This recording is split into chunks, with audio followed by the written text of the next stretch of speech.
What's going on YouTube and Yacht Squad? This is your boy Yocrates, and this is your review for The Real Housewives of New Jersey. This is season 12, episode 7. So there were a couple of things that I saw that made me go, and it's obvious that a lot of the times my opinion of things are probably going to be different. There, we'll see, but yeah, it was just some things that I was just kind of like, what? So we pick up where we left off, and that is with Bill leaving. One thing that I did see is a lot of people were saying Evan did not have that same smoke for Teresa that he has for Bill. I think it's because of the fact that even though obviously the situation with him last season involved him, we do live in a society to where if a man engages a woman, then you being a B, this is woman stuff and all that up. So I think that's why he never engaged her because of what will come in this particular instance. Though this involves Bill's wife and him and his wife, oh, I'm talking to you man to man because a lot of the times that is what people want, where it's like, don't address me, address my husband. Don't address me, address my boyfriend. Like, that's the energy that was being given off. And of course, he was upset. And again, the reality is this: I do believe that Evan would have said something, but the fact that, like I said on my last review, had he just kept the conversation between him and Joe Gorga, we probably wouldn't have got to that point. And if we did, it probably would have been a hell of a lot more calm. So doesn't like the fact that Bill is being complacent in his wife's BS, and I don't think that it's that. Frank mentioned something in a little bit, so I'll get to that, but that's not. I don't think that's what it is. Frank goes after Bill. Bill says he's done. There are lines that shouldn't be crossed. Teresa started this thing when it came to Evan, but now my wife is pretty much being hammered because she asked a question. Look, sir, him bringing up Teresa, yes, she did start it. She definitely did, and yes, it is what it is. Your wife got involved. Now, what we're not talking about is your wife was trying to team up with Teresa. She was trying to be with the cool kids, so she was doing Teresa's dirt. We just gonna call it a thing, right? So that's why she was willing to go as far as she went to get all of this information. And it wasn't just for the sake of being nosy. She had even said that Bill was on the phone with Frank and that, she grabbed the phone and asked the question, but then we find out that she called Bill separately, not Bill, Frank separately. And then she even said she reached out to another woman, but that's the most that she did. So it wasn't just one question. Your wife was intentionally doing digging for the sake of possible get back. And another thing that I need y'all to understand is this thing hits different for Jackie and Evan because Jackie, Evan, Jen, and Bill, their families were connected. Their families hung out together because they have children around the same age. So when things would happen, it messed up the relationship and the dynamics between the children. So it's not like they're just on the show. It's like they actually have built a friendship, which is why Jackie has been trying to salvage it. But let me get back here because I will go off on a tangent and we'll be here for a whole hour, and I don't want that for y'all. So, so Frank joins the men and lets them know, and he's pretty much saying to them because they're all saying, well, he should say this and he should say this to a wife. And Frank said in his confessional and at the table, this man is going to stick up for his wife. He's going to defend his wife. The same thing that each and every one of us at this table is going to do. And I've watched other reviewers and we all agree, it's a united front in public, but we gonna correct it when we get behind closed doors because that's not for y'all to see. Because if you see me scolding my significant other, oh, now you can sit here and start to find little cracks, and now I'm giving y'all more to play around with, and that's not what we're doing. So I get it. And I'm glad that Frank said that. Because, yes, she was, and what they want is they want for him to just blatantly say it. But many of y'all have very strong opinionated wives, especially Joe B. We know Joe B ain't finna say nothing tomorrow. Joe just gonna sit there, like, yep, I'm gonna take it all on the chin. Okay, because they start going at their wives, trying to tell them how they wrong or what, it's going to be some problems. So anyway, uh, Gorga's like, hey, are we toasting the bill? Evan looking like, hell to the dog. But they do end up doing the general toast. Louis arrives. They download him on what happened with Bill. Teresa calls, and Joe B was just like, put it on speakerphone. And I don't know if it was now y'all not finna have a private conversation, or if we gotta be on speakerphone when our wives are shooting, or if we're shooting and we gotta put them on speakerphone, you gotta put her on speakerphone, or it could be a combination. Nothing really came with a conversation, right? So Gorga brings up the social media stuff, which was shocking to me because I'm just like, But that's because Token put a battery in his back that he needs to address it. Now I will give Token this. Token when because Joe was just like, that stuff on social media. No, Token actually popped it off like, okay, I just want to know about the physical violence. And I'm sitting there looking at Token just like, you in danger, bro. Like, no, no, no, no, no, no. Granted, we skin folk, we ain't kinfolk, but you not in a protected area, sir. Okay, you doing too much. But Louis says that it was just get back on old girl's behalf.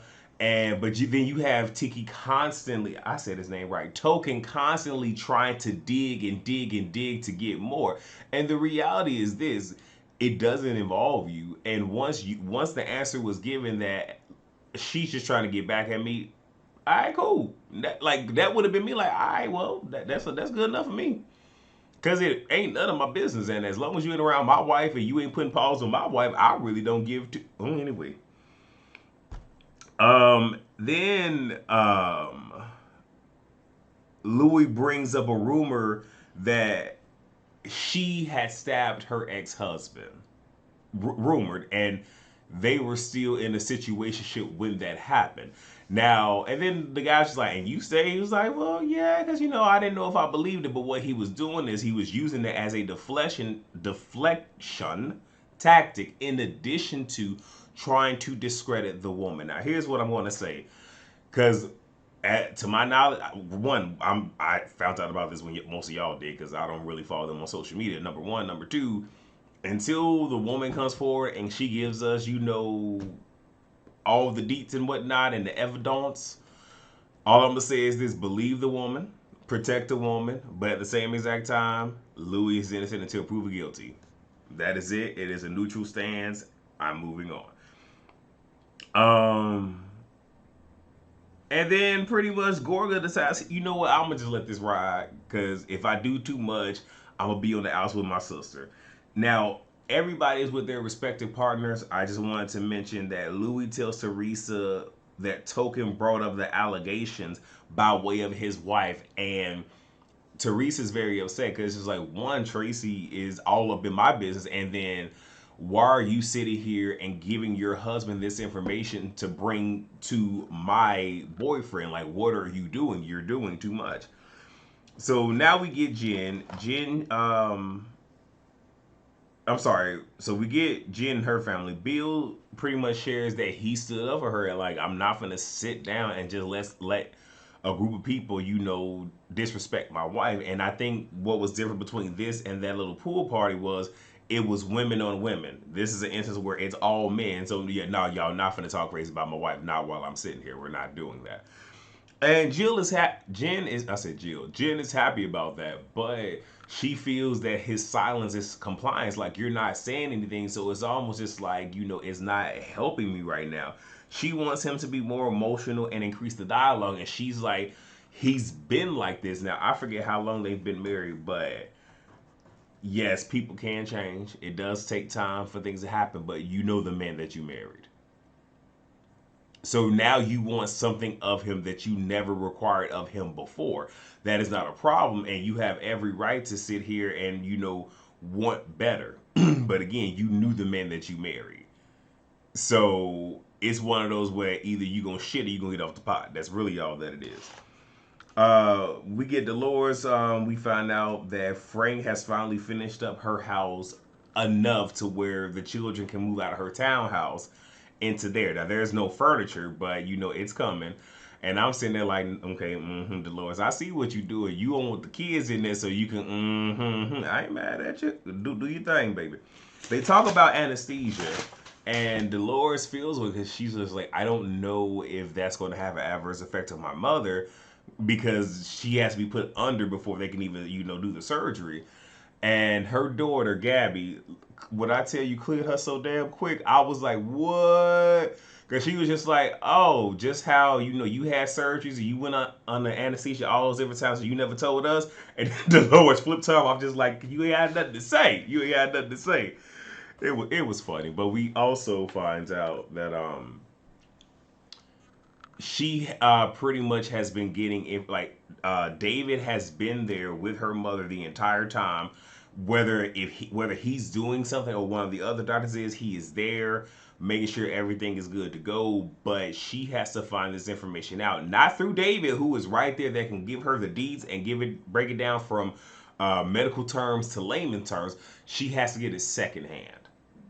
So yeah, that's a little bit weird. We get Marge. Marge calls Dolores. Dolores shares with us that her and her siblings and her kids as well are taking turns, caring for her mother because I believe she has like 10 days before she goes into surgery and she's on bed rest. So, they're just making sure they're there and they're being attentive.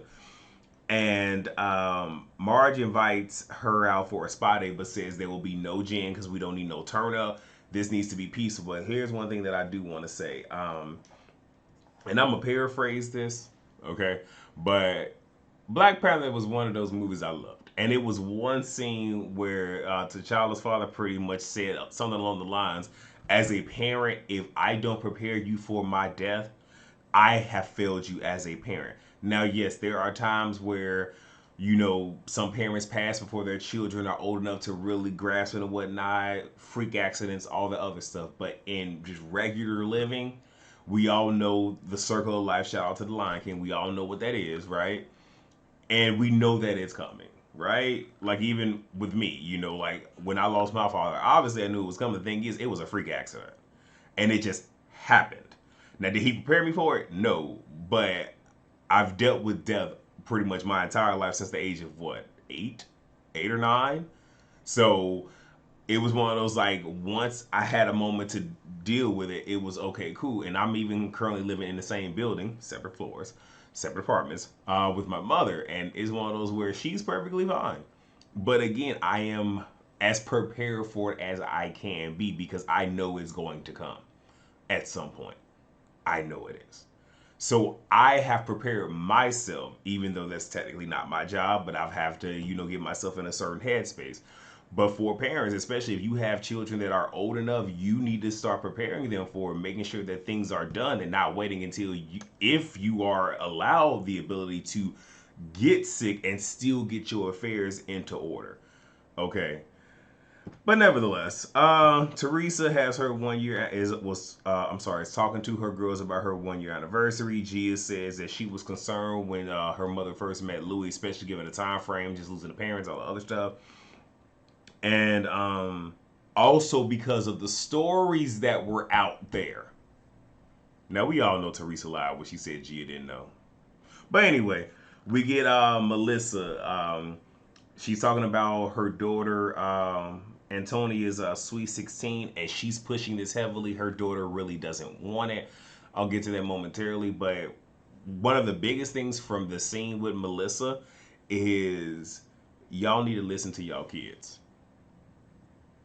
And yeah, sometimes kids do need to push. Sometimes, it's, I didn't want to do this. You made me do it, but I appreciate you making me do it. But you still need to listen to your kids. Because not listening to them and whatnot is going to cause resentment. And trust me when I say the old school way of dealing with, children is it don't work. And what's supposed to happen is with each generation, you're supposed to sit here and learn and better yet glean, take what you need from the past generation, what you need, not everything, because everything ain't good. And also, we don't live in the world that they have pretty much taught us about, right? Take what you need and build on it. But she's not listening to her daughter, right? Because her daughter's like, I don't want the sweet 16. And it would have been one of those like, okay, cool. Do you want something smaller? Like, because Melissa didn't have her sweet 16 because right around that time, her father passed away. So she was just in a state where, so it's, I didn't have mine, so I want you to have yours. Listen to your kids. And then also, you will be saving yourself some money. Okay, just a real quick tangent. Prom. I did not want to go to prom. I didn't. Because for me, it's just like, why are we finna sit here and spend all this money for me to sit here and dress up and stun on some people that I don't even really mess with like that? We go spend all this money and whatnot, and then for what? Oh, cool, it's a memory. Just when I say I don't even look back on that dang old day, and I just look at my mom just like, okay, you wasted all this money, and for what? And when I tell you I didn't want to go, I didn't want to go. But whatever. Listen to your kids. We also find out that two different schools are coming, so they have recently moved, which caused Melissa to have to take her children out of one school and put them into a different school. So now you have Antonia, which I want to assume that she's a sophomore. So now you uprooted her, put her in a different school. So now she's having to readjust. And as Melissa said at the very end of the show, you got COVID. We just moved. She, tore her ACL, which I'm gonna get to in a second. Like, it's a lot that she's dealing with. So you know this. But anyway, she's just like, yeah, it's gonna be two schools, my old friends and my new friends. And talk about selling the house, and Antonia is upset about the move because her mother did not consider her feelings. Now, this is one of those where I know a lot of people gonna be like, I'm the adult, you're the child. Yes, but you also have to remember as an adult, as the parent, that the moves you make affect your children. And you start to create little pockets in their memory bank, or just you start to create little save files, if you will, that they're going to revisit later, or they're going to be a dysfunctional adult where they're dealing with situations not realizing that I'm dealing with this situation like this because of something that is tied so way back. And some of these memories I've closed off because I don't want to have to deal with it, because depending on what culture you belong to, you don't do therapy, you don't deal with your issues. So now you have an emotionally unavailable and probably volatile child that is now an adult. I'm just saying. Hopefully somebody, because this is probably for somebody. I hope you're listening. And she and her mother is pushing her back to cheering, and the daughter's like, I don't want to do it no more. Like, I done tore my ACL. The thrill is gone. I don't have it to do. And Melissa is constantly pushing the issue. And again, this is going to create a rift. This is going to cause tension. And this may make it to where your daughter hates you, especially because she even shares at the end that she has been pushing her daughter to work with a trainer. So what happens, because Melissa was saying, well, the doctor said this, and her daughter told her correctly, that's what the doctor said, but he's not in my body. So just because he said I should, keyword should, be back to doing it in this amount of time, my body is different. My body may not necessarily be there. These are best case conditions right now, right? But what would happen if she pushes her daughter back into it to do something that she didn't want to do, and now she succumbs to another injury that further takes her off this path? You get what I'm saying? Again, listen to your kids. Listen to your kids. And you also have to ask yourself, if what I'm pushing on them, is it truly for them being a good person, or it's because this is what I want or what I couldn't have? Okay, I was on that for a long time. Let me move on, because I mean it ain't give us a whole lot, so I'm gonna just go ahead and skip through. So we get Teresa and Louis, is their anniversary. They on the boat cruise, whatever. They had a saxophone player. That boy was bad. I was just like, you better do that. You better do that. I was like, all right. Oh, I'm giving all the credit to the sax player, not to Louis. Then he had Do I have a sheet of paper that I can do this with? Okay. I'm gonna just tell you. No, I'm not. Okay, I'm gonna just do this. So he pretty much had a big old scroll, and then they opened it up, and then okay, I'm sorry, opened it up, and then he read off 20 things that he liked about her. It was cute. So it's a spa day. The ladies are talking about Jen and Teresa. This is before Teresa gets there. Tracy voices her opinion, and so now I'm sorry. Now Teresa's there. Tracy voices her opinion. Teresa pretty much tells her, "You just came into this group. Now, two things can be true at the same time. Yeah, you just came into this group, so you really don't know the dynamics, so you probably shouldn't have an opinion. But at the same exact time, if I'm observant, and let's be very clear, a lot of what Tracy is saying came directly from what Melissa and Joe told her. Let's be clear. But if I'm observing something, yeah, I'm going to comment on what it is that I'm observing, which is what she's saying. But because of dynamics and whatnot, you have to be weary about that, especially when you're dealing with a friend group and where some of them are so intertwined they've become family. More, and I'm more or less talking about Dolores and Teresa. Dolores shares that her mom cannot be left alone because she could have a heart attack at any moment, and that she sleeps with her mother, and sometimes she'll wake up and look at her mom, and sometimes her mother gives off the look that something is wrong. And I feel bad for Delolo. Even though, like I said earlier, that parents should prepare their children, for that fateful day that is eventually going to come. It sucks, and I know that it's hard to sit there and see somebody that you love go through. And Dolores had even said with her children how pretty much how dependent she is when it comes to her mother, which a lot of us are dependent upon our parents. Like, we're going through something, let me call my mom, let me call my dad, let me get this advice. Or I know they've been through something like this before, so it's that codependency that she has. But it is sad, I'm not gonna lie. So Tracy, Melissa, and Marge don't like that. Who? Oh, Dolores has to hear about information secondhand involving her mother when it can just come through David. And in addition to that, the fact that David is pretty much chatty with everybody that is around Dolores but her. Melissa talks about her daughter and mentions that, she is in a depressive state. Now, right now, again, I was focusing on a lot of things when I was talking about Melissa not that long ago, right? You just said your daughter's in a depressive state. Why the hell haven't you got her therapy? Saying that she's mopey and all this other stuff, stays in her room. These are all signs. And like, and here's the thing, y'all.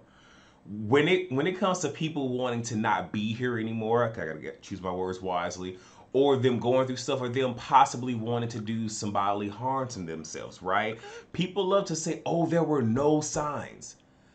There's always a sign. Now there are those instances where there truly really isn't a sign and something had just happened and somebody probably had a mental break.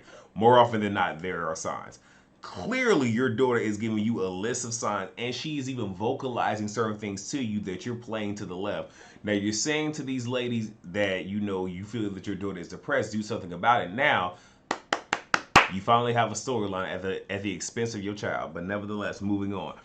Teresa asks Jackie and DeLolo about how they feel about Tracy. Jackie loves her. Teresa feels that she's doing way too much and in everybody's business. And then even brings up Token and the fact that Tracy pretty much put a battery in Token's back for Token to sit here and start asking my boyfriend's questions like, I don't like that.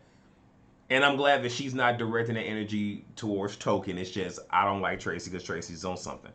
And she says, no one should pry in your business. Looking at, and Jackie's looking at her just like, I know you lied. Were you not? We not going back to season 11 anyway. DeLolo shares that Jen is hurt. I'm sorry. They begin to discuss Jen, and DeLolo says to them like, look, y'all, Jen is hurt. She's a mess. She's going through it, and DeLolo feels somebody needs to bite the bullet so we can move past this. And what I gathered is she wants Jackie to bite, not Jackie. She wants Marge to bite the bullet to make this stuff right. And we do see at the very end of the episode, we get coming on the remainder of Real Housewives of New Jersey, which gets me to believe probably we're looking at what, maybe like a 12 to 15 episode season, because it's almost like this is probably the half point. But we see that Marge and Jen are going to sit down and just have a come to Jesus meeting, if you will. So we shall see. So then we get Jen with her brother Steven. They go out, I want to say for breakfast and stuff. She ordered a breakfast sandwich. She tells us that she told her mom, because she had already told her children 3 weeks before them sitting down right now. She had already told Steven, so she wanted to go ahead and tell her mother before anybody else had a chance to. So she told her mom on the phone. She said that her mom was cursing Marge out and was saying how we gonna get her back. But as much, and now y'all heard me say that I don't like her using her family, primarily her parents, as her storyline, because that's all last season was. I would have loved to have heard that conversation, because I would love to know how Jen delivered the information to where her mother is blindly just going off. Because from what we understood, she ain't have none of that smoke for Bill, right? And Steven says she's probably dealing with stuff now she should have dealt with then. Facts. And look, y'all, I say it all the time. The easiest thing to do is sometimes the worst thing for you. You know, in the long run, and the hardest thing for you to do is probably the best thing for you to do. And when certain situations happen, I can't stress this enough. There is a scar there, or there's a scar forming.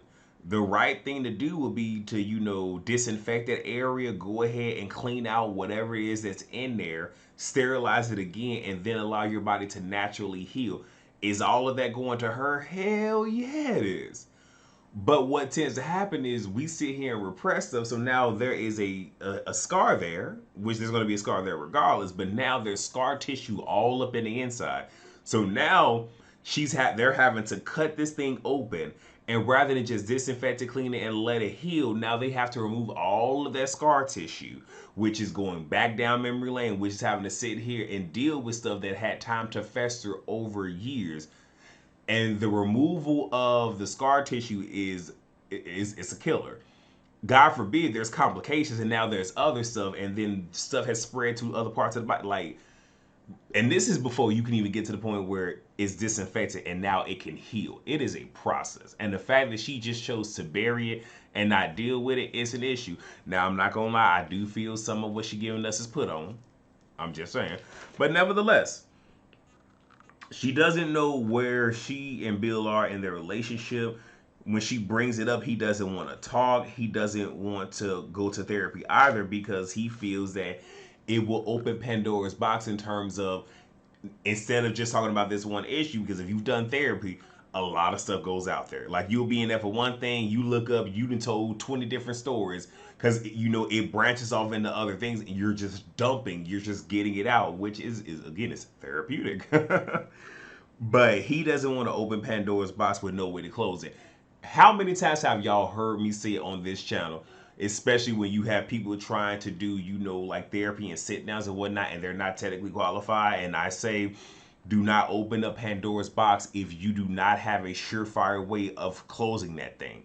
Because that's one of the worst things you can do, is to sit here, open something up, and now everything's flying everywhere, and you have no way to shut the lid. So I be telling y'all stuff now. She says that she's suffering and doesn't want to turn into her mother.